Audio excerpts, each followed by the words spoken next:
तीर खाने की हवस है तो जिगर पैदा कर, तीर खाने की हवस है तो जिगर पैदा कर, सरफरोशी की तमन्ना है तो सर पैदा कर। जय हिंद। मेरा नाम है शम्स तबरेज और आप देख रहे हैं टाइम्स मील। तो आखिरकार इजराइल को हमास के आगे नाक रगड़ना ही पड़ा।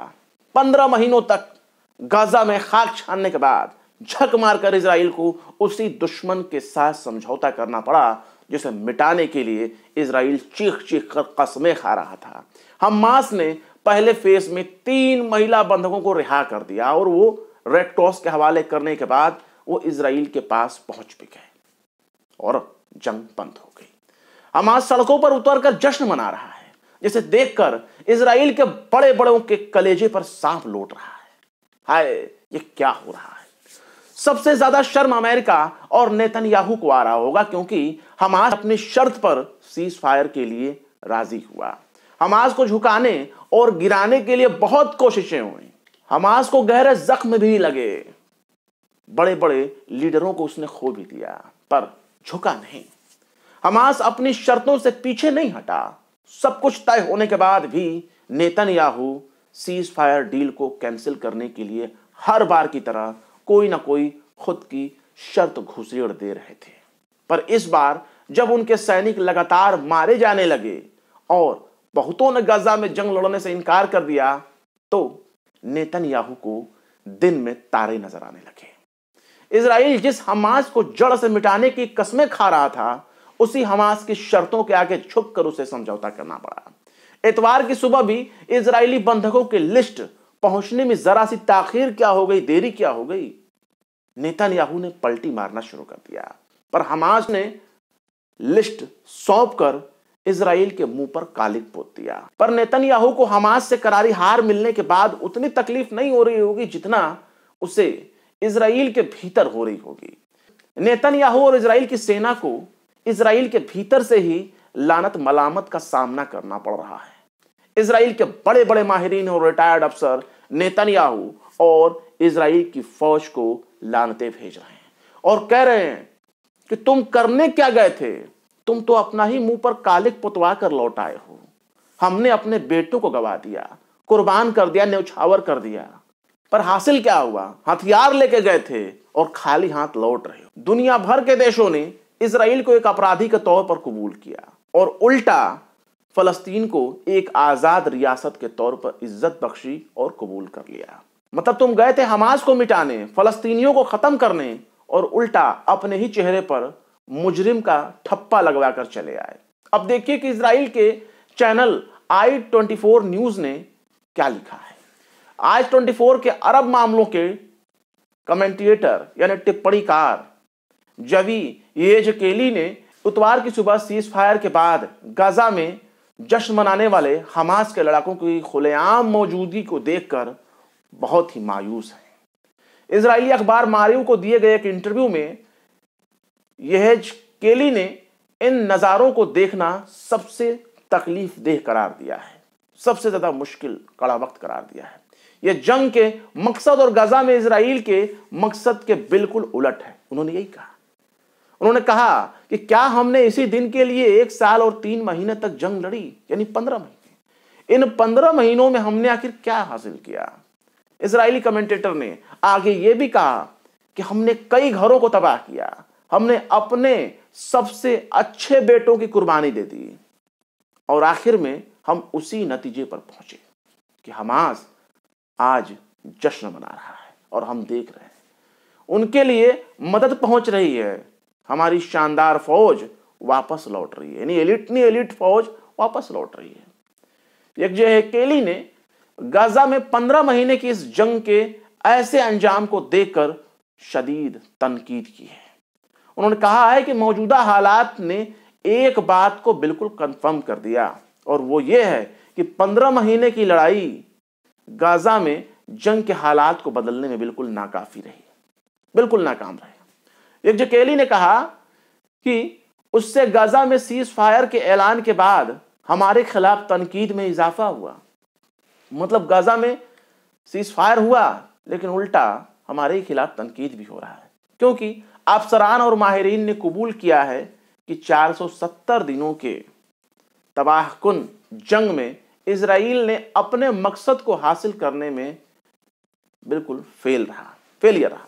हमास आखिरी वक्त तक कायम रहा और समझौते के लागू करने पर अल कस्साम ब्रिगेड के लड़ाके अपने लोगों के बीच में जश्न मनाते देखेगा और यही जश्न मनाते नजारे इजराइल के बड़े बड़े अफसरों, माहिरीन, बड़े बड़े कमेंटेटर, उन सब के कलेजे पर कटार चल मानिंद नजर आ रही है। ऐसा लग रहा है कि उनके कलेजे पर कटार चल गया, इतनी तकलीफ उन्हें हो रही है। इस बारे में इजराइल की कौमी सलामती काउंसिल के साबिक सरबराह जेवरा आइलैंड ने कबूल किया कि जंग इजराइल के लिए एक जबरदस्त नाकामी का सबब बना और यह जंग जो खत्म हुआ नाकामी के साथ खत्म हुआ और हमास जीत गया। ये कौन कह रहा है? ये इजराइल के साबिक कौमी सलामती के सरबराह बोल रहे हैं और वो कह रहे हैं, बाकायदा इजरायली चैनल 12 ने कंफर्म भी किया है कि कब्जे वाली जो फौज है यानी इजराइल गाजा जंग में अपनी किसी भी तय मकसद को हासिल करने में बुरी तरह से नाकाम साबित हुआ।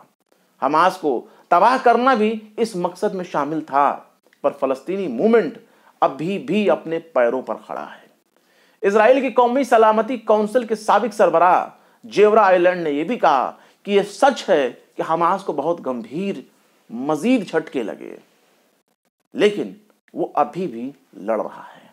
असल में वो गाजा के हालात को कंट्रोल कर रहा है, गाजा को कंट्रोल कर रहा है, वहां के मामलों को वो मैनेज कर रहा है।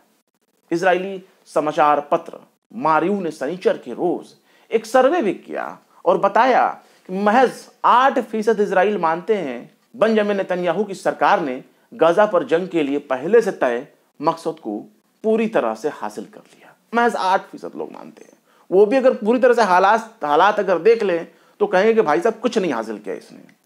ये बात इजरायली मीडिया के उन रिपोर्टों के बीच में आई है जिसमें नॉर्दर्न गजा में इजरायली कब्जे वाली फौज को जबरदस्त नुकसान का सामना होने की बात को कबूल किया गया। इसके अलावा न्यूयॉर्क टाइम्स ने जंग के 2 बुनियादी मकसद को हासिल करने के बारे में इजरायली मिलिट्री लीडरशिप के ऊपर बैठे हुए लोगों के भीतर बढ़ते शको शुबा को जगजाहिर कर दिया कि हमास का सफाया और गाजा में अभी भी बंद 100 से ज्यादा लोगों की रिहाई तय करना है। यानी इजराइल ना तो हमास का सफाया कर सका और ना ही फौज के दम पर 100 इजरायली बंधकों को रिहा करा सका। इजराइल की कौमी सलामती काउंसिल के साबिक सरबराह जेवरा आइलैंड ने जीत हासिल करने की दुश्वारियों का एतराफ करते हुए कबूल किया कि जब तक गाजा में असलहा, गोला बारूद मौजूद है और जब तक गाजा में आखिरी सांस तक लड़ने वाले नौजवान फलस्तीनी वहां मौजूद हैं, तब तक जीत हासिल करना बेहद मुश्किल है। यानी इजराइल के भीतर के लोग ही इजराइल की फौज और नेतन्याहू की काबिलियत का मजाक उड़ा रहे हैं। साफ तौर पर कहा जाए तो नेतन्याहू की इज्जत को जूते की नोक पर उछाल दिया है कि आखिर तुम हासिल क्या करने गए थे चिड़िया मारने और बदले में अपना आग फुड़वाया है।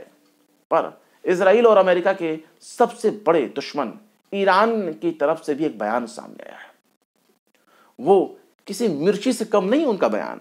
ईरान के इस्लामिक रिवोल्यूशनरी गार्ड कोर के कुद्स फोर्स के कमांडर इस्माइल कानी ने इस बात पर जोर दिया है कि ये दिन, ये मौका ऐसा मौका है कि इजरायली कब्जे के लिए शर्म की बात है, बेइज्जत और सबसे बड़े तबाही का वक्त है इजराइल के लिए, क्योंकि इजराइल को गाजा में जंग बंद करने के लिए मजबूर होना पड़ा। इतवार को एक बयान में उन्होंने बताया कि गाजा में 15 महीने तक अपने क्राइम को अंजाम देने के बाद इजराइल को हमास की शर्तें कबूल करने के लिए बेबस होना पड़ा। उन्होंने कहा कि ये वही शर्तें हैं जो हमास ने पिछले दौर की बातचीत में रखा था। हालिया बातचीत उस बातचीत से बिल्कुल भी अलग नहीं है जिसे हमास 2024 के बीच में कैंसिल कर चुका था। इजराइल को हमास की शर्तें कबूल करना पड़ा। उसे हमास की शर्त में कोई रियायत हासिल नहीं हुई। गौर करने वाली सबसे अहम बात यही है कि गाजा में हमास ने जंग के 470वें दिन तक इजरायली फौज को निशाना बनाया। समझौते की शर्तों के मुताबिक इजराइल को पूरे गाजा से हटना भी होगा। ये एक ऐसी डिमांड है जिसे हमास शुरुआत से ही लगातार बनाए रखा है। यानी इस डिमांड से वो पीछे हटने को तैयार नहीं थी। आपको बता दें कि इजराइल ने जब से गजा में ग्राउंड ऑपरेशन शुरू किया, उसका यही मकसद था कि हम हमास को चुन चुन कर मारेंगे और गजा में हमास को हटाकर अपना कंट्रोल कायम करेंगे। अगर खुद का कंट्रोल नहीं कर पाए तो कम से कम ऐसे लोगों को वहां बैठा देंगे जिनके जरिए हम कंट्रोल कर सके, यानी बैकडोर से। यानी कम से कम अरब के देशों के साथ या फिर वेस्ट बैंक में मौजूद महमूद अब्बास के जरिए गाजा को कंट्रोल कर देंगे, ताकि हमारा कंट्रोल बैकडोर से बना रहे। पर इस जंग में अगर गाजा के साथ ईरान खड़ा ना होता तो ये जंग कभी हमास जीत ना पाता। फलस्तीनियों की शहादत इस बात का ऐलान है कि दुनिया वालों गवाह रहो, हम मारे गए पर दुश्मन के आगे झुके नहीं। ईरान ने भी अपने बहुत बड़े लीडर को गंवा दिया, जिसकी हलाकत के बारे में भले ही ईरान खुले तौर पर कबूल ना करती हो, पर ईरान की मदद के बगैर इस जंग को जीतना बहुत मुश्किल था। पर शैतान ने ताउम्र आदम की औलादों को गुमराह करने की कसम खा रखी है। गाजा में भले ही इजराइल जंग बंद कर चुका हो, पर इन पर भरोसा कैसे किया जा सकता है? हमारा मुंह तो पहले ही जला हुआ है, हम तो छाछ भी फूंक फूंक कर पीते हैं। आगे आगे देखिए होता है क्या। फिलहाल इस खबर बस इतना ही। ये वीडियो आपको कैसा लगा, नॉलेजेबल लगा हो तो जरूर लाइक करें, शेयर करें। बेबाक निष्पक्ष स्वतंत्र पत्रकारिता को सपोर्ट करने के लिए आप हमारे चैनल टाइम्स मेल को जरूर से जरूर सब्सक्राइब करें और हाँ, बेल आइकन घंटी वाला बटन भी दबा ही दिया करें, ताकि नोटिफिकेशन आपको मिलती रहे नए वीडियो आने पर। और हाँ, जिन लोगों ने हमारे चैनल टाइम्स रिपोर्टर को सब्सक्राइब नहीं किया है, अभी भी जाकर के वो सब्सक्राइब कर सकते हैं। फिर मिलता है किसी और वीडियो में एक नई खबर के साथ। शम्स तबरेज को दीजिए इजाजत। जय हिंद। अगर अभी तक आपने हमारे चैनल टाइम्स मेल को सब्सक्राइब नहीं किया है तो जल्दी से सब्सक्राइब कर दें और बेल आइकन भी प्रेस कर दें।